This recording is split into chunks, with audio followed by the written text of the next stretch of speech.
రహదారి విశ్వవేదిక వారధి కార్యక్రమానికి స్వాగతం. నా పేరు సంధ్య. ఏపీలో బీజేపీ పాత్ర ఎలా ఉండబోతోంది? తెలుగు రాష్ట్రాలకు కేంద్ర నిధులు తీసుకొస్తారా? పోలవరం ఎన్ని రోజుల్లో పూర్తి చేస్తారు?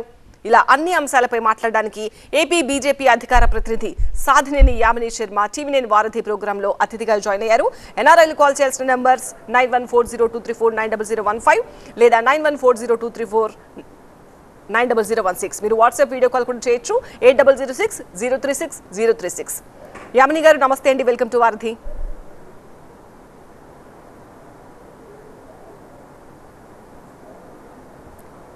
యామిని గారు,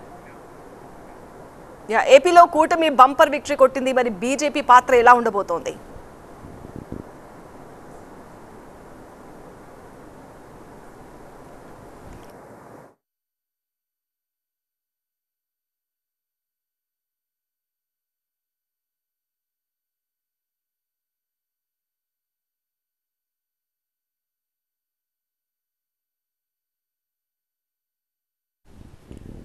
రేపు ఏపీలో గన్నవరం ఎయిర్పోర్టు సమీపంలో ఉన్న కేసరపల్లిలో చంద్రబాబు నాయుడు ప్రమాణ స్వీకారం ఉండబోతోంది. ఈ నేపథ్యంలో అటు బీజేపీ నేతలు, జనసేన నేతలు, టీడీపీ నేతలు అందరూ కూడా ఒక పండగ వాతావరణంలో ఉన్నారని చెప్పొచ్చు. చంద్రబాబు నాయుడు ప్రమాణ స్వీకారానికి ఘనంగా ఏర్పాట్లు చేశారు. మరి రేపు చంద్రబాబు నాయుడుతో పాటు ఎవరెవరు మంత్రులుగా ప్రమాణ స్వీకారం చేయబోతున్నారు అన్న అంశం కూడా ఉత్కంఠ రేపుతోంది. చంద్రబాబు నాయుడు ప్రమాణ స్వీకారానికి హోంమంత్రి అమిత్ షా వచ్చారు. గన్నవరం ఎయిర్పోర్ట్ నుంచి నేరుగా చంద్రబాబు నివాసానికి వెళ్లారు. ఉండవల్లిలోని చంద్రబాబు నివాసానికి వెళ్లిన కేంద్ర హోంమంత్రి అమిత్ షాను శాలువాతో సత్కరించారు. చంద్రబాబు నాయుడు హోంమంత్రి అమిత్ షాతో పాటు కేంద్ర మంత్రి జేపీ నడ్డా కూడా చంద్రబాబు నివాసానికి వచ్చారు. ఆయనకు విందు ఇస్తున్నారు చంద్రబాబు నాయుడు తన నివాసంలో. ఇక రేపు జరగబోయే ప్రమాణ స్వీకారోత్సవానికి వచ్చారు. అలాగే నరేంద్ర మోదీ కూడా రాబోతున్నారు రేపటి ప్రమాణ స్వీకారం ఉత్సవానికి. ఈ నేపథ్యంలో గన్నవరం ఎయిర్పోర్ట్ కావచ్చు, మొత్తం ఏపీ వ్యాప్తంగా కేసరపల్లిలో ఎక్కడ చూసినా కూడా అత్యంత భారీ భద్రతా ఏర్పాట్లు చేశారు. మొత్తం సుందరమయంగా మార్చారు ఆ పరిసర ప్రాంతాలన్నీ కూడా. ప్రకాశం బరాజ్ చుట్టూ కూడా విద్యుత్ వెలుగులతో విరజిమ్ముతోంది. అతిరథ మహారథులను ఈ కార్యక్రమానికి ఆహ్వానించారు. విశిష్ట అతిథులుగా హీరో చిరంజీవిని, సూపర్ స్టార్ రజనీకాంత్ను కూడా ఆహ్వానించారు. మరి రేపు పవన్ కళ్యాణ్ అలాగే ఇతర నేతలు అందరూ కూడా ప్రమాణ స్వీకారం చేస్తారా? ఎవరెవరికి ఏ శాఖలు కేటాయిస్తారు? ఇలా చాలా అంశాలపై అయితే ఉత్కంఠ కొనసాగుతోంది. అన్ని అంశాలపై మాట్లాడడానికి ఏపీ బీజేపీ అధికార ప్రతినిధి సాధినేని యామిని శర్మ టీవీ9 వారధిలో అతిథిగా జాయిన్ అయ్యారు. యామిని గారు నమస్తే అండి, వెల్కమ్ టు వారధి. నమస్తే అండి. సో ఏపీలో కూటమి బంపర్ విక్టరీ కొట్టింది, మరి బీజేపీ పాత్ర ఎలా ఉండబోతోంది? ఖచ్చితంగా ఒక క్రియాశీలకమైనటువంటి పాత్రని పోషిస్తాము. ఎందుకంటే ఎన్డీఏ కూటమి ఏర్పడినప్పటి నుంచి కూడా తెలుగుదేశం పార్టీ కానివ్వండి, భారతీయ జనతా పార్టీ కానీ, జనసేన పార్టీ కానీ ఈ రాష్ట్ర ప్రజల యొక్క కష్టాలు, వారు పడుతున్నటువంటి బాధల నుండి వాళ్ళని విముక్తి చేసి రాష్ట్రంలో అభివృద్ధి, సంక్షేమాన్ని అందించడం అనే ఏకైక లక్ష్యంతో ఈ కూటమి కలవడం జరిగింది. అలాగే ప్రజల ముందుకు వెళ్ళడం జరిగింది. ప్రజలు కూడా ఆశీర్వదించడం జరిగింది. భారతీయ జనతా పార్టీ ఈ రాష్ట్రంలో ఇప్పుడు ఎన్డీఏ అలయన్స్ ప్రభుత్వం రేపు ఏర్పాటు కాబోతోంది కాబట్టి చాలా క్రియాశీలకమైనటువంటి అలాగే నిర్మాణాత్మకమైనటువంటి పాత్రని పోషించబోతోంది. మొట్టమొదటిసారి అంటే చాలా ఏళ్ల తర్వాత, దాదాపుగా 2 దశాబ్దాల తర్వాత భారతీయ జనతా పార్టీ తరపున ఈ రాష్ట్రంలో 8 మంది ఎమ్మెల్యేలు అలాగే 3 ఎంపీలు గెలవడం జరిగింది. చాలా సంతోషంగా ఉంది. ఈ రాష్ట్ర ప్రజలు మా పార్టీ పైన, పార్టీ నాయకుల పైన తాము పెట్టుకున్నటువంటి నమ్మకాన్ని మేము సంపూర్ణంగా 100% వారి నమ్మకాన్ని నిలబెట్టుకుంటాము. అలాగే ప్రభుత్వంతో కూడా. ఎందుకంటే ఇన్ఫ్యాక్ట్ అలయన్స్లో ఉన్న పార్టీలనే కాదు, సహజంగా అసలు రాజకీయాల్లో అపోజిషన్లో ఉన్న పార్టీలు కూడా ప్రభుత్వానికి అవసరమైన చోట తగిన సలహాలు ఇస్తూ, ప్రభుత్వాలు తప్పు చేస్తుంటే కనుక వాటిని ఒక నిర్మాణాత్మకమైన విధానంలో విభేదించడము, విమర్శించడము చేయాలి. కానీ దురదృష్టవశాత్తు మన రాష్ట్రంలో రాజకీయాలకు వచ్చేటప్పటికి ఒక కక్షపూరితమైనటువంటి రాజకీయాలు, అరాచక నియంతృత్వ అవినీతి పాలనలాగా, అంటే రాజకీయ పార్టీలు, ప్రభుత్వము, అధికార పార్టీ, అపోజిషన్ పార్టీ అని అంటే 2 శత్రువులాగా అయిపోయి ప్రజలకి సరైనటువంటి పాలన అందించలేకపోయాయి గడిచిన 5 సంవత్సరాల్లో. ఇప్పుడు ఎన్డీఏ అలయన్స్లో ఉన్నటువంటి 3 పార్టీలు కూడా మేము ముందు నుంచి చెప్తూనే ఉన్నాము, ఇది ఏదో ప్రజలు ఇచ్చినటువంటి అధికారం కాదు, ఇది ఒక గొప్ప బాధ్యత, ప్రజలకి సేవకుల్లాగానే పనిచేయాలి. అహంకారంతో నాయకులు ఉంటే కనుక వారి అహంకారాన్ని ఏ విధంగా తుడిచిపెట్టేస్తారు ఈ ప్రజలు అనడానికి మొన్న వైఎస్ఆర్సీపీ పార్టీకి వచ్చినటువంటి సీట్లు, ప్రజలు వాళ్ళకి ఇచ్చినటువంటి మ్యాండేట్ని తెలుసు. కాబట్టి గతంలో కూడా ఇటువంటివి ఏ పార్టీ అధికారంలో ఉన్నా సరే ప్రజల వ్యతిరేక పాలన చేస్తే వారు ఇచ్చేటటువంటి తీర్పును తెలుసు. కాబట్టి ఈసారి చాలా బాధ్యతగా ప్రజలకి ఇచ్చినటువంటి హామీలను నెరవేర్చుకుంటూ ఈ రాష్ట్రంలో అభివృద్ధిని సంక్షేమాన్ని ప్రజలకు అందిస్తాము అనడానికి కూడా మేము సిద్ధంగా ఉన్నాము, కట్టుబడి ఉన్నాము. ఇంకా చెప్పాలంటే రైట్. మరి ప్రభుత్వంలో ఎన్ని మంత్రి పదవులు బీజేపీ ఆశిస్తోంది? ప్రభుత్వంలో మంత్రి పదవి ఉంటేనే ప్రజలకి సరైనటువంటి అభివృద్ధిని అందించాలని ఏమీ లేదు. అలయన్స్లో ఉన్నాము కాబట్టి మేము ఎక్స్పెక్ట్ చేస్తున్నాము అట్లీస్ట్ మాకు మంత్రి శాఖలు వస్తాయి అనేది. అవి రాకపోయినా ఇబ్బంది ఏమీ లేదు, మంత్రి పదవి వచ్చినా రాకపోయినా మా పార్టీ తరపున ఎన్నికైనటువంటి ఎమ్మెల్యేలు ఎంపీలు చాలా బాధ్యతగా ప్రజలకి సేవ చేస్తారు. అలాగే ప్రభుత్వంలో కూడా మేము మాకు అంటే మా పార్టీ సిద్ధాంతపరంగా అవ్వనివ్వండి, ప్రజలకి ఈ రాష్ట్రానికి ఏది చేస్తే మేలు జరుగుతుందో ఆ విధంగా ప్రభుత్వానికి సహకరిస్తూ వారికి సలహాలు ఇస్తూ కూడా ముందుకు తీసుకొని వెళ్తాము. ఇదే నిజంగా సస్పెన్స్ అనే ఉంది, ఇంకా ఎవరికి తెలియదు ఏం జరుగుతుంది ఎన్ని వస్తాయి అనేది. కానీ మేమైతే భారతీయ జనతా పార్టీకి మంత్రిత్వ శాఖలు వస్తే బాగుంటుందని ఒక బీజేపీ కార్యకర్తలాగా నేను ఆశిస్తూ ఉన్నాను. ఎందుకంటే అది రాష్ట్రంలోని భారతీయ జనతా పార్టీ కార్యకర్తలందరికీ కూడా ఒక నూతన ఉత్సాహాన్ని ఇస్తుంది. అటువంటిది ఏమీ లేకపోయినా సరే మా బాధ్యతనైతే మేము నెరవేరుస్తాం. కాలర్ ఉన్నారండి, సురేంద్ర కాల్ చేస్తున్నారు కాలిఫోర్నియా నుంచి. సురేంద్ర గారు అడగండి మీ ప్రశ్న. నమస్తే అండి. ఒక 2 పాయింట్స్. బీజేపీ గవర్నమెంట్ కి honourable prime minister 3rd time మొన్న ప్రమాణ స్వీకారం చేశారు. Congratulations to BJP leader and the BJP party. 2 questions ఉన్నాయి. ఏంటంటే ఇప్పుడు మీరు 10 years రూలింగ్ లో ఉన్నారు, కానీ మీరు ఇంతవరకు జ్యుడిషియల్ రిఫార్మ్స్ తీసుకురాలేదు. అంటే ఫాస్ట్ ట్రాక్ కోర్టులు పెట్టి faster disposal of corruption charges చేస్తామని చెప్పేసి 2014 ముందు చెప్పారు నరేంద్ర మోడీజీ. బట్ ఇంతవరకు జ్యుడిషియల్ రిఫార్మ్స్ కానీ, లేకపోతే జడ్జిల నియామకం కానీ, లేకపోతే ఈ faster disposal of corruption charges కానీ ఈ 10 years అయితే జరగలేదు.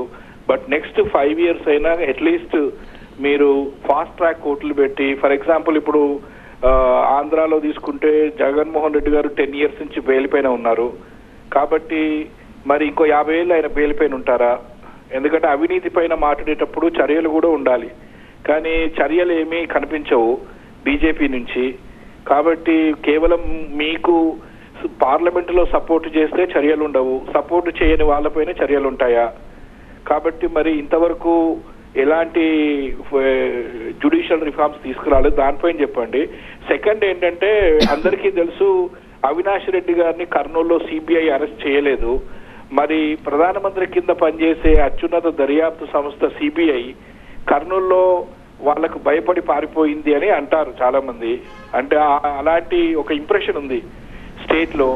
మరి హానరబుల్ ప్రైమ్ మినిస్టర్ ఇప్పటికైనా ఏమైనా యాక్షన్ తీసుకునే అవకాశం ఉందా? సిబిఐని ప్రాపర్ గా ఇన్వోక్ చేసి ఆ వివేకానంద రెడ్డి మర్డర్ కేసు, ఎందుకంటే 5 years నుంచి పాపం ఒక ఆడకూతురికి సునీత గారికి న్యాయం జరగలేదు. హానరబుల్ ప్రైమ్ మినిస్టర్ కింద పనిచేసే సిబిఐ ఇంతవరకు కనీసం ఒక ఆడకూతురు సుప్రీంకోర్టు, జిల్లా కోర్టు, సెషన్ కోర్టు తిరుగుతూ ఒక మీ సిస్టర్ లాగా అనుకోండి.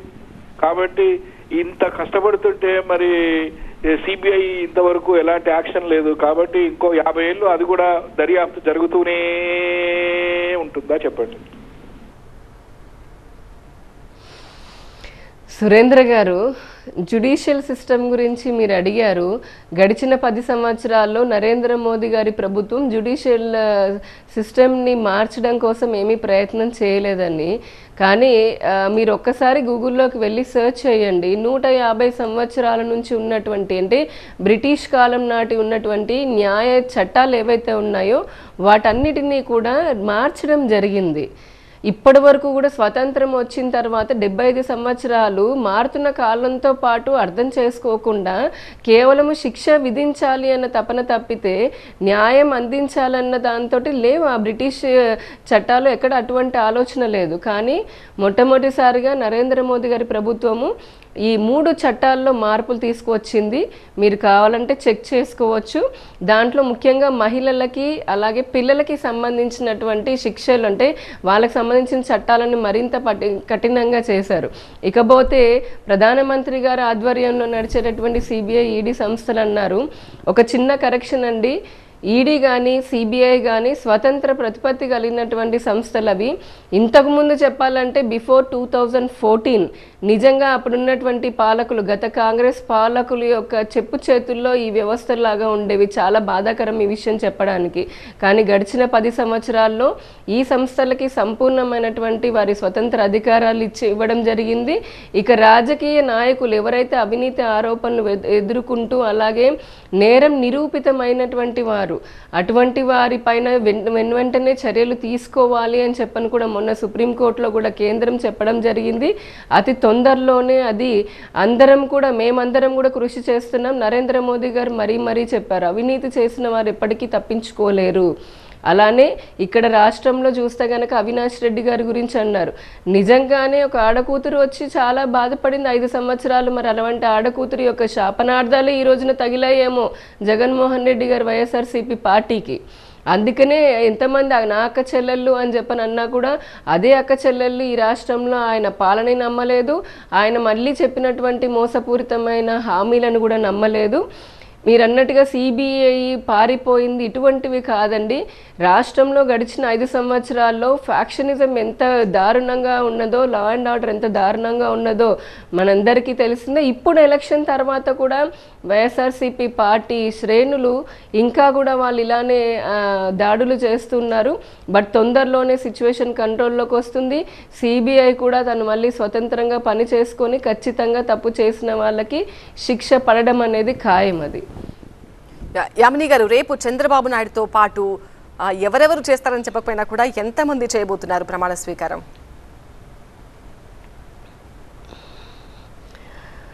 ఖచ్చితంగా తెలుగుదేశం పార్టీ నుంచి అలాగే జనసేన పార్టీ నుంచి అయితే పవన్ కళ్యాణ్ గారు కూడా ప్రమాణ స్వీకారం చేస్తారు అనేది తెలుస్తోంది మనందరికీ. అంటే మాకు కూడా ఉన్న న్యూస్ అదే. మరి భారతీయ జనతా పార్టీ నుంచి కూడా వీఆర్ ఎక్స్పెక్టింగ్ అండి. ఎంతమంది అనేది అయితే ప్రస్తుతానికి మాకు కూడా తెలీదు. It is a big surprise and suspense అనమాట. Let's wait and see. ఏదున్నా సరే అదే చెప్తున్నాం కదా, ఎంతమంది. నాకు తెలిసి ఈసారి ఇప్పుడున్నటువంటి పరిస్థితులలో రాష్ట్రం చాలా గడ్డు పరిస్థితులలో ఉంది కాబట్టి మళ్ళీ దీన్ని రీకన్స్ట్రక్ట్ చేయాలని, అంటే మళ్ళీ రాష్ట్రంలో ఇప్పటివరకు వ్యవస్థలు ధ్వంసం అయిపోయాయి, విపరీతమైనటువంటి అవినీతి పెరుకుపోయింది, అలాగే సహజ వనరులు ఎన్నో దోపిడీకి కాబడ్డాయి, ప్రజల హక్కులు కాలరాయబడ్డాయి. కాబట్టి ఇవన్నీ కరెక్ట్ చేసుకుంటూ రాబోయేటటువంటి ప్రభుత్వము, ఇప్పుడు స్వేరింగ్ ఇన్ ప్రమాణ స్వీకారం చేసేటటువంటి మంత్రులు కూడా ఖచ్చితంగా మంచి క్యాపబిలిటీస్ ఉన్నవాళ్ళు. ఆయా శాఖలకి అన్లైక్ వైఎస్ఆర్సీపీ పార్టీ వాళ్ళ దాంట్లో చూస్తే అందరూ డమ్మీలే, ఇంక్లూడింగ్ హోంమంత్రి దగ్గర నుంచి కూడా 2 మహిళా హోంమంత్రులు ఉన్నా కూడా రబ్బర్ స్టాంపుల్లాగానే పనిచేశారు. ఏ ఒక్క మంత్రి కూడా వాళ్ళ శాఖల్లో పని చేయలేదు. ఏ ఒక్క మంత్రి కూడా ఈ 5 సంవత్సరాల్లో మీడియా ముందు కానీ ప్రజల ముందు కానీ నేను ఈ శాఖ మంత్రిని, నా శాఖలో నేను ఇన్ని రిఫార్మ్స్ తీసుకొచ్చాను, లేదంటే నా శాఖ ద్వారా ఇంత అభివృద్ధి చేశానని చెప్పుకోలేకపోయారు. కానీ తెలుగుదేశం పార్టీ లేదా ఎన్డీఏ అలయన్స్ ఇంతకుముందు కూడా చూసాము, సరైనటువంటి వ్యక్తులకే మంచి శాఖలు అప్పచెప్తారు కాబట్టి వారు వారి బాధ్యతలని సరిగ్గా నెరవేరుస్తారని చెప్పని చాలా అంటే నమ్మకంగా ఉంది మాకు. రైట్. సో ప్రభుత్వంలో బీజేపీ పాత్ర ఎలా ఉండబోతోంది అనేది మనం మాట్లాడుకున్నాము. బట్ ఇప్పుడు కేంద్రంలో బీజేపీ అధికారంలో ఉంది, ఇటు రాష్ట్రంలో బీజేపీ టీడీపీ 2 అధికారం పంచుకోబోతున్నాయి. సో కేంద్రం నుంచి నిధులు రాబట్టడంలో రాష్ట్ర బీజేపీ పాత్ర ఎలా ఉండబోతోంది? ఖచ్చితంగా అండి. మేము చాలా సందర్భాల్లో చెప్పాము. గడిచిన 10 సంవత్సరాల్లో కూడా రాష్ట్రానికి డెవల్యూషన్ ఆఫ్ ట్యాక్సెస్ కానివ్వండి, అలాగే విభజన హామీ చట్టానికి సంబంధించినటువంటి విషయాల్లో కానివ్వండి, రాష్ట్రానికి సంబంధించిన సంక్షేమ పథకాలకు సంబంధించి లక్షల కోట్ల రూపాయలు ఇచ్చాం. మరీ ముఖ్యంగా చెప్పాలంటే గడిచిన 5 సంవత్సరాలు వైఎస్ఆర్సీపీ రూలింగ్లో ఉన్నప్పుడు చాలా లక్షల కోట్ల రూపాయలని, ఉదాహరణకి 1,75,000 కోట్ల రూపాయలని డెవల్యూషన్ ఆఫ్ ట్యాక్సెస్ కింద ఇచ్చాము. ఆ తర్వాత గ్రాంట్స్ అండ్ ఎయిడ్స్ కింద ఇచ్చాము. అవి కాకుండా ఇంకా సంక్షేమ పథకాల కోసం అని చెప్పని ఇచ్చాము. పోలవరం కట్టడానికని ఇలాగ ఎన్నిటికో ఇచ్చినా కూడా వారన్నిటిని ఫండ్స్ని డైవర్ట్ చేసుకోవడము, ప్రజలకి అందించాల్సినటువంటి ఆఖరికి అంగన్వాడీలు ఇచ్చేటటువంటి గుడ్డుని కూడా, అంటే పౌష్టికాహారం కోసం ఇచ్చేటటువంటి గుడ్డుని పేద రైతులకు ఇచ్చేటటువంటి ఆ రైతు సబ్సిడీని ఇలాగ పేదలకు సంబంధించినటువంటి కేంద్ర సహకారాన్ని కూడా వాళ్ళు డైవర్ట్ చేసుకోవడము, అవినీతి చేయడము జరిగింది. కాబట్టి కేంద్ర ప్రభుత్వం కూడా ఎంత చేసిన వైఎస్ఆర్సీపీ పార్టీ ప్రజలకి చివరి వరకు న్యాయం చేయలేకపోతుంది అని అనుకునే మేము ఎన్డీఏ అలయన్స్లోకి రావడం జరిగింది. నరేంద్ర మోదీ గారు ఒకటే చెప్పారు, వికసిత్ భారత్ వికసిత్ ఆంధ్రప్రదేశ్. అంటే ఈ దేశం గనక మన శరీరం అని అనుకుంటే ఈ దేశంలో ఉన్నటువంటి అన్ని రాష్ట్రాలు కూడా మన శరీర భాగాలు లాంటివే. కాబట్టి ప్రతి రాష్ట్రము అభివృద్ధి చెందాలి. ఏ విధంగా అయితే శరీర భాగాలు అన్నీ కూడా బాగుంటేనే వ్యక్తి ఆరోగ్యంగా ఉంటాడో ఆ విధంగానే అభివృద్ధి చెందాల్సిన అవసరం ఉంది. ఆంధ్రప్రదేశ్కి చెందాల్సినటువంటి rightful share of development and welfare ఇవ్వడానికి కేంద్ర ప్రభుత్వం సిద్ధంగా ఉంది. ఇప్పుడు రాష్ట్ర శాఖ ఎలాగో ఎన్డీఏ ఇక్కడ కూడా అలయన్స్లో ఉన్నాం కాబట్టి ఎన్డీఏ ప్రభుత్వమే ఉంటుంది కాబట్టి మరింత ఎక్కువగా, ఇంతకుముందు వైఎస్ఆర్సీపీ పార్టీ రూలింగ్లో అధికారులు కేంద్రానికి మాకు ఈ ప్రాజెక్ట్ కావాలి మా రాష్ట్రానికి లేదా మా జిల్లాకని అడిగిన పాపాన పోలేదు. ఇప్పుడు కేంద్రం ఇచ్చేటటువంటి రెగ్యులర్ నిధులే కాకుండా, రెగ్యులర్ సంక్షేమ పథకాలే కాకుండా స్పెషల్ ప్రాజెక్ట్స్ చాలా ఉంటాయి, ప్రతి శాఖకి సంబంధించినవి ఉంటాయి. అలాంటివి ప్రతి రాష్ట్రం కూడా అంటే వాళ్ళు ఐడెంటిఫై చేసి కేంద్రానికి పెట్టుకుంటారు. వాళ్ళు మాకు ఈ ప్రాజెక్ట్ వస్తే బాగుంటుంది అనేది. ఈ 5 సంవత్సరాలు ఇటువంటి చేసిన పని లేనే లేదు వైఎస్ఆర్సీపీ. కానీ ఇప్పుడున్నటువంటి ఎన్డీఏ అలయన్స్ ప్రభుత్వం ఏదైతే ఉంటుందో ఎన్డీఏ ప్రభుత్వం, ఆ ప్రభుత్వము ఖచ్చితంగా ఈ రాష్ట్రంలో ఉన్నటువంటి ప్రతి జిల్లాలో ఉన్న సహజ వనరులని ఉపయోగించుకుంటూ ఇటు మానవ వనరుల్ని ఏ విధంగా అభివృద్ధి చేసుకొని మళ్ళీ ఆంధ్రప్రదేశ్ని తిరిగి నెంబర్ 1 స్థానంలో నిలబెట్టడానికి అవసరమైనటువంటి అన్ని ప్రయత్నాలని చేస్తుంది. అందులో భారతీయ జనతా పార్టీ కూడా కీలకంగా ఉంటుంది.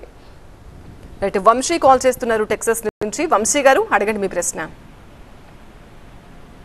ఫస్ట్ ఆఫ్ ఆల్ కంగ్రాచులేషన్స్ అండి మోడీ గారు గవర్నమెంట్ థర్డ్ టైం ఫామ్ అయినందుకు.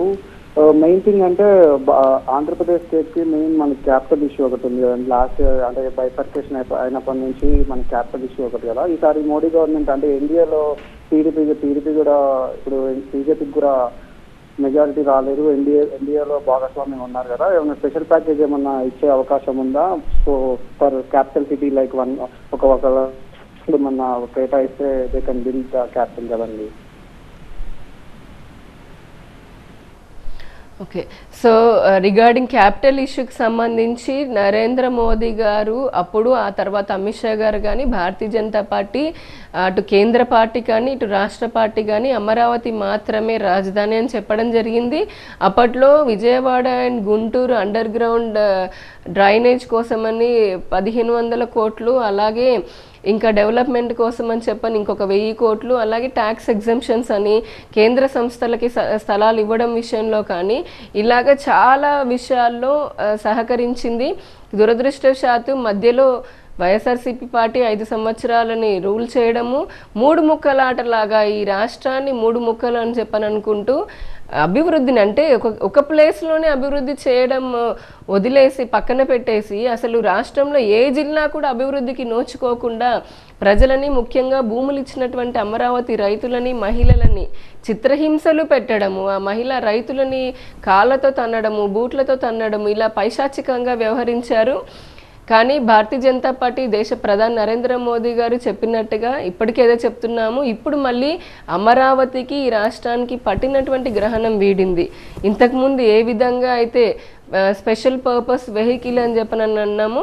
ఇప్పుడు మళ్ళీ ఒకసారి, ఎందుకంటే 5 years గ్యాప్ వచ్చింది కాబట్టి ఇప్పుడున్నటువంటి అంటే ప్రజెంట్ సిచ్యువేషన్ని అనలైజ్ చేసుకొని ఏ విధంగా ఈ అమరావతికి సహకారం అందిస్తే అమరావతి క్యాపిటల్ మళ్ళీ తిరిగి పురుడు పోసుకుంటుంది, ఈ రాష్ట్రానికి ఒక ఆర్థిక వనరులాగా ఏర్పడుతుందనే దానిపైన ఆల్రెడీ అధ్యయనం మొదలైంది, చర్చలు కూడా మొదలయ్యి అతి తొందరలోనే మనందరము కూడా మంచి క్యాపిటల్ని చూస్తాము. ఇంకొక అదృష్టం ఏంటంటే ఇప్పుడు ఆంధ్రప్రదేశ్ నుంచి తెలుగుదేశం పార్టీ ఎంపీ రామ్మోహన్ నాయుడు గారికి సివిల్ ఏవియేషన్ ఇవ్వడం జరిగింది. సో మన క్యాపిటల్ రీజియన్లో ఉన్నటువంటి విజయవాడ ఎయిర్పోర్ట్ కానివ్వండి, అలాగే మిగతా రాష్ట్రంలో ఉన్న చాలా ఎయిర్పోర్ట్స్ ఈ 5 సంవత్సరాల్లో ఎటువంటి అభివృద్ధికి నోచుకోలేదు, అవి కూడా బాగా అభివృద్ధికి నోచుకుంటాయి. అలాగే ఉక్కు పరిశ్రమలకు సంబంధించి స్టీల్కి సంబంధించి కూడా ఇప్పుడు మంత్రిత్వ శాఖలు వచ్చాయి, రూరల్ డెవలప్మెంట్కి సంబంధించి వచ్చాయి. తెలంగాణలో కూడా చూసుకుంటే కనుక మనకి ఇప్పుడు మిగతా వాటిలో కూడా హోమ్ మినిస్ట్రీ నుంచి MOS కూడా వచ్చింది. ఇలా తెలుగు రాష్ట్రాలలో మంచి మంత్రులు ఉన్నారు కాబట్టి ఖచ్చితంగా ఆంధ్రప్రదేశ్కి అది బెనిఫిట్ అవుతుంది. We're going to see a good capital.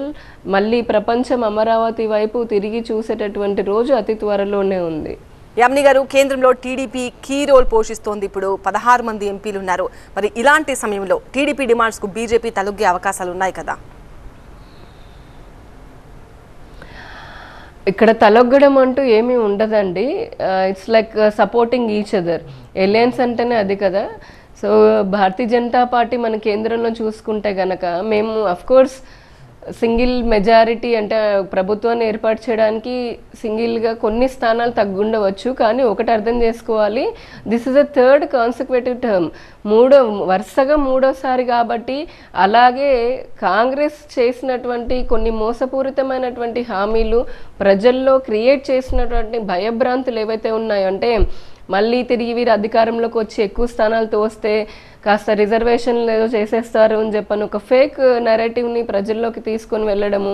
అలాగే ఇప్పుడు ఉత్తరప్రదేశ్లో చూస్తున్నాం. ఉత్తరప్రదేశ్లో ఢిల్లీలో మొన్న 4 రోజుల నుంచి మీరు చూస్తే గనక వందలాది మంది మహిళలు ఈ ఉత్తరప్రదేశ్లో కానీ ఢిల్లీలో కానీ కాంగ్రెస్ వాళ్ళు గ్యారంటీ కార్డ్ అని ఇచ్చినటువంటి కార్డులు పట్టుకొని కాంగ్రెస్ ఆఫీసులకు వెళ్తే తలుపులు వేసి తోసివేస్తున్నారు అక్కడ. అంటే అధికారంలోకి రావడం కోసము ఇబ్బడి ముంబడిగా మీ అకౌంట్లో 1,00,000 వేసేస్తాను అని ఫేక్ ప్రోపగండా చేశారు. సో మూడవసారి అధికారంలోకి రావడానికి మేము అనుకున్న స్థానాలు కొద్దిగా తగ్గినప్పటికీ కూడా 140 కోట్ల మంది భారతీయులు నరేంద్ర మోదీ గారి పైన, మోదీకి గ్యారంటీ పైన, ఎన్డీఏ అలయన్స్ పైన వారు నమ్మకాన్ని ఉంచారు. అఫ్కోర్స్ ఇప్పుడు తెలుగుదేశం పార్టీ ఎన్డీఏలో భాగస్వామ్యంలో ఉంది కాబట్టి ఒక మంచి ఆంధ్రప్రదేశ్ నుంచి 16 ఎంపీ స్థానాలని తెలుగుదేశం పార్టీ ఇవ్వడము జరిగింది. అలాగే జనసేన 2 ఇచ్చింది, బీజేపీ 3 తీసుకొచ్చుకుంది. సో ఓవరాల్గా చూస్తే మంచి కీలకమైనటువంటి పాత్రలో ఉన్నది.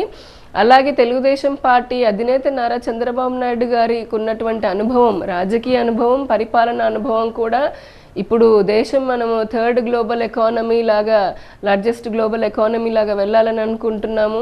అలాగే వికసిత్ భారత్ వైపు వెళ్తున్నాం కాబట్టి వారు ఇచ్చేటటువంటి సూచనలు, సహకారం అనేది తప్పకుండా తీసుకొని ఈ ఎన్డీఏ అలయన్స్ మంచి రాబోయే 5 సంవత్సరాల్లో పరిపాలనను సాగిస్తుంది.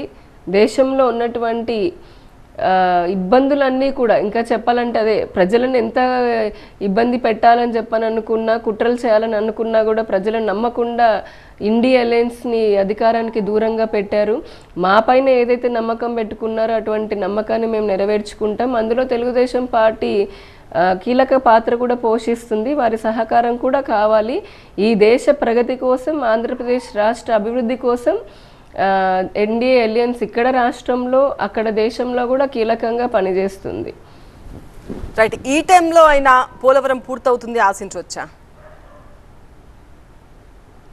తప్పకుండా అండి. పోలవరానికి 15,800 కోట్ల రూపాయలు ఇచ్చిన తర్వాత R&R కాకుండా మెయిన్ ఏదైతే ఇరిగేషన్ పార్ట్ ఉంటుందో ఆ ఇరిగేషన్ పార్ట్కి సంబంధించి, ఆ ప్రాజెక్టుకి సంబంధించి ఇన్ని వేల కోట్లు ఇచ్చినా కూడా ఈ పోలవరంని కట్టడానికి జగన్మోహన్ రెడ్డి గారికి అవ్వలేదు. ప్రతి సంవత్సరం కూడా ఆయన 2020లో చూస్తే నెక్స్ట్ ఇయర్ కడుతున్నాను అన్నారు, 20లో మళ్ళీ 21లో కడుతున్నాను అన్నారు, 21 నుంచి 22, 22 నుంచి 23, మొన్న ఎలక్షన్స్లో వచ్చిన 23 నుంచి 24, మొన్న ఎలక్షన్ టైంలో కూడా నాకు ఇంకా కొంచెం టైం పడుతుంది, నేను పూర్తి చేస్తాను 25, 26 వరకు అన్నారు.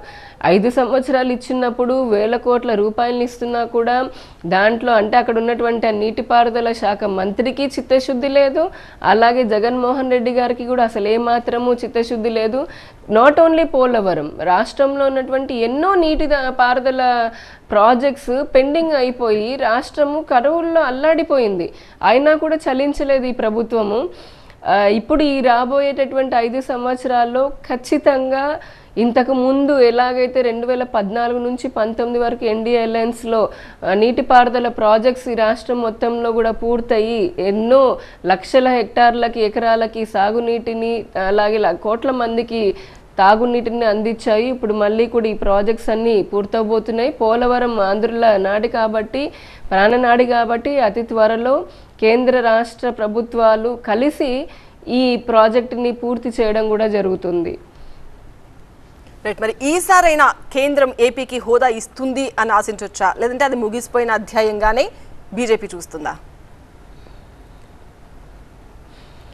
ఫ్రమ్ ద బిగినింగ్ చెప్పామని, అంటే 14th ఫైనాన్స్ కమిషన్ యొక్క నిర్ణయాల ప్రకారము అప్పుడు స్పెషల్ కేటగిరీ స్టేటస్ ఎందుకు ఇవ్వడం కుదరలేదు అనేది కూడా చాలా ప్రజలందరికీ, రాష్ట్ర ప్రజలందరికీ కూడా తెలుసు.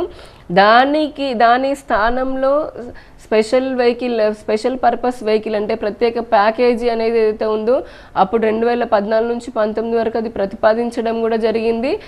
దాని కేటగిరీలో కూడా కొన్ని వేల కోట్ల రూపాయలని విడుదల చేయడం కూడా జరిగింది. ఇప్పుడు కూడా మొదటి నుంచి చెప్తున్నట్టుగానే అంతకు మించినటువంటిది అంటే ఈ రాష్ట్రానికి అది ప్రత్యేక హోదా ద్వారా కావచ్చు లేదా ప్రత్యేక ప్యాకేజీ ద్వారా కావచ్చు, ఏదైతే ఆ పర్టికులర్ కేటగిరీలో ఈ రాష్ట్రం పొందవలసినటువంటి లబ్ధి ఉంటుందో అది అంతకి మించి ఈ రాష్ట్రము పొందబోతోంది, అందులో ఎటువంటి సందేహము లేదు. కేంద్రంలో ఏపీకి 3 పోర్ట్ఫోలియోలు వచ్చాయి, దీనివల్ల ఏపీకి ఎలాంటి లాభాలు ఉంటాయని భావిస్తున్నారు? ఇంతకుముందు చెప్పినట్టుగా ఇప్పుడు దేశంలో ఏవియేషన్ ఇండస్ట్రీ చూడాలంటే కనుక చాలా one of the fastest growing developing sectors అనుకోవచ్చు.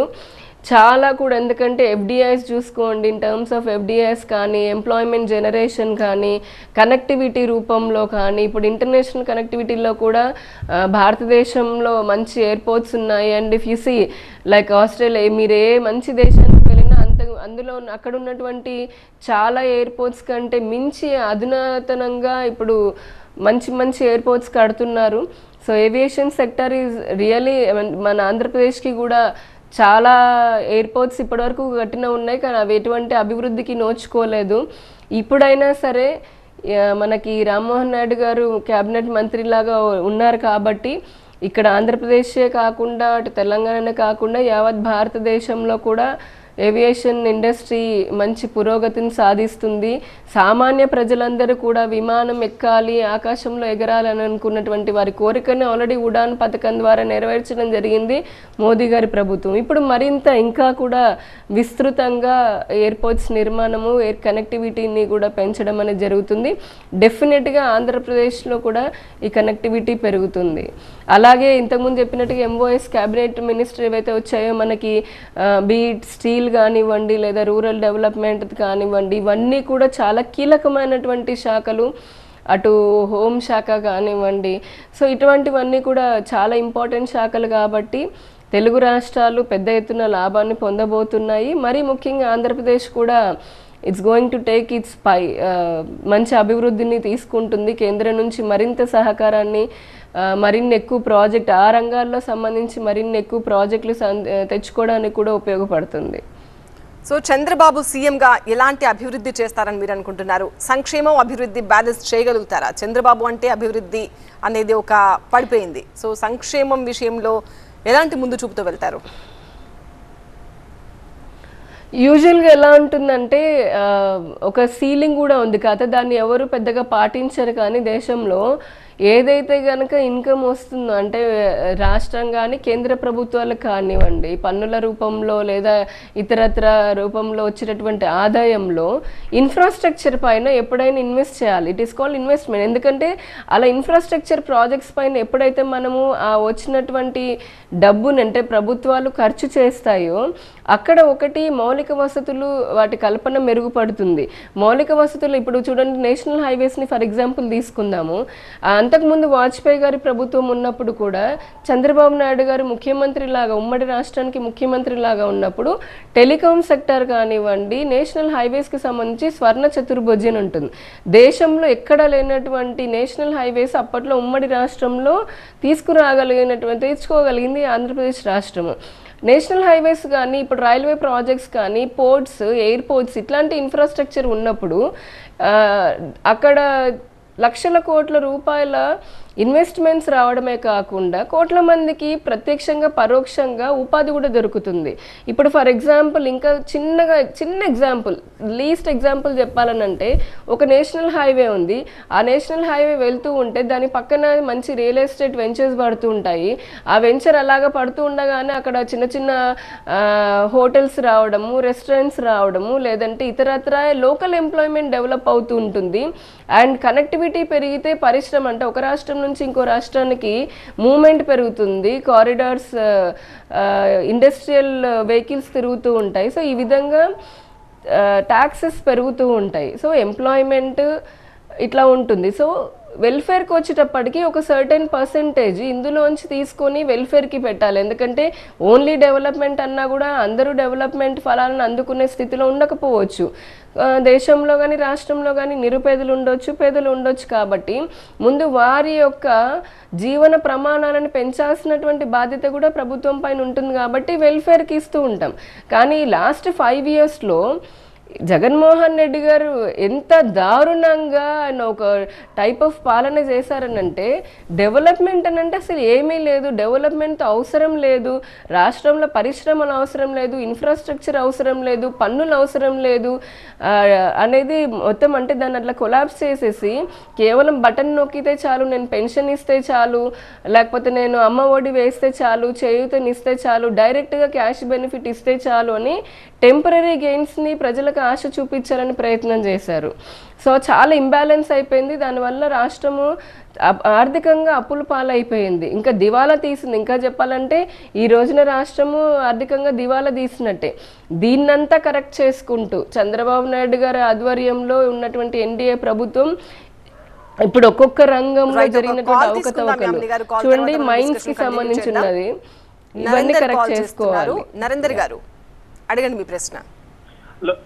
హలో నమస్కారం అండి. ఇన్ఫ్రాస్ట్రక్చర్ గురించి కరెక్టేనండి మీరు చెప్పింది పాయింట్. ఏంటంటే ఇన్ఫ్రాస్ట్రక్చర్ ఇన్వెస్ట్మెంట్ చేయాలని.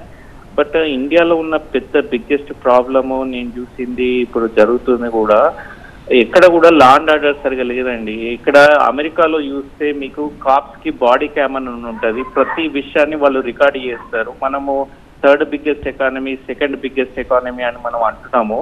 మన దగ్గర మరి ఐటీ టెక్నాలజీ లేదా అని అంటే per capital income Chandrababu Naidu చెప్తున్నాడు అందరూ ఇండియన్స్ చాలా మంది ఎక్కువ ఉన్నారని.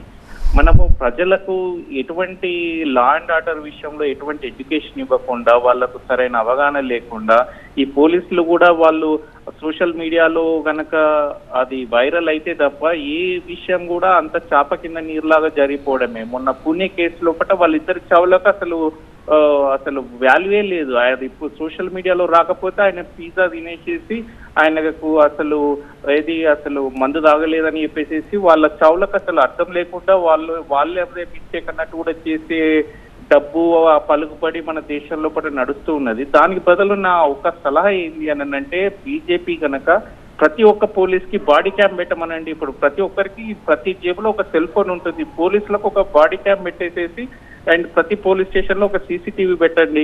తర్వాత ఈ పోలీస్ కేసులు కూడా ఇప్పుడు మీరు అన్నారు ఇన్ఫ్రాస్ట్రక్చర్ పక్కన ఒక వెంచర్ పడితే అది ఇది అవుతుందని, తర్వాత మన పలుకుబడిన నాయకులే వాళ్ళే వచ్చి వాళ్ళకి తెలిసిన వాళ్ళు మీ టీడీపీ వాళ్ళే మొత్తం వచ్చి కొట్టారు. అది ఉన్నోనికి అవుతుంది తప్పితే వెనోని భయపెట్టేసి ఆ వెంచర్ లాక్కుంటారు, వాళ్ళ భూమిని లాక్కునేసేసి వాళ్ళే కోట్లాధికారులు అవ్వడం తప్పితే కేసు వస్తే అది 20 సంవత్సరాలు పడుతుంది. వీడు చచ్చిన తర్వాతనే అది కేసు రిజల్ట్ వస్తుందో ఏదైతుందో తెలియదు. సో ఇటువంటిది ఉన్నప్పుడు మేము వచ్చి అమెరికా నుండి వచ్చి ఏమైనా ఇన్వెస్ట్ చేయమంటారా భారతదేశంలో? ఎందుకంటే అమెరికాలో లైఫ్ చాలా బాగుంది. ఇక్కడ మాకు ల్యాండ్ ఆర్డర్ సరిగా ఉంటుంది. ప్రతి ఒక్క వెబ్ క్యామ్ పోలీస్ కూడా చాలా రెస్పాన్సిబిలిటీగా మాకు ఆన్సర్ ఇస్తాడు. మేము కట్టే ట్యాక్స్ మనీకి వాల్యూ ఉంటది. మేము బాడీ క్యామ్ రిజల్ట్. సో అక్కడ ఇండియాలో ఏమైనా మెరుగుపడే ఛాన్స్ ఉందా? మన ఇన్ఫ్రాస్ట్రక్చర్ మీద కాన్సన్ట్రేషన్ చేసి ఈ టీడీపీ బీజేపీ నాయకులు మళ్ళీ మీ అదేదో అన్నారు కదా ఎలక్ట్రిక్ ఓట్ బ్యాంకు, అదేదో 6,000 కోట్లేమో అవే మీరు మెగా కృష్ణారెడ్డి మీకు డొనేట్ చేస్తుంటాడు 1000 కోట్లు. మళ్ళీ మీరు అందరూ ఎంపీలు వాళ్ళ 1000 కోట్లు జాయిన్ చేసుకోండి.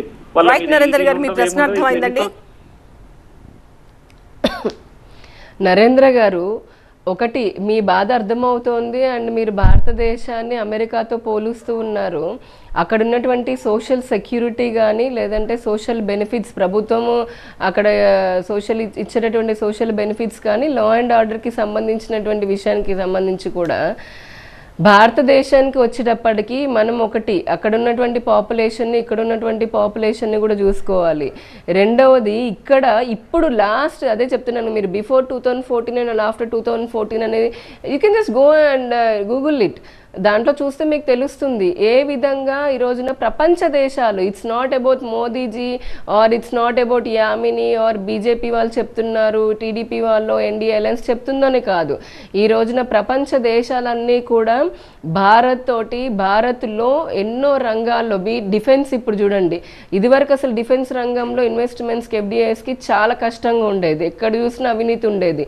అలా A to Z స్కామ్స్, ప్రతి రంగంలోనూ స్కామ్స్లో ఉండేది కాంగ్రెస్ గవర్నమెంట్. కాబట్టి విదేశాల కంపెనీలు వచ్చి ఈ భారతదేశంలో పెట్టడానికి ఇంట్రెస్ట్ చూపించేవి కాదు.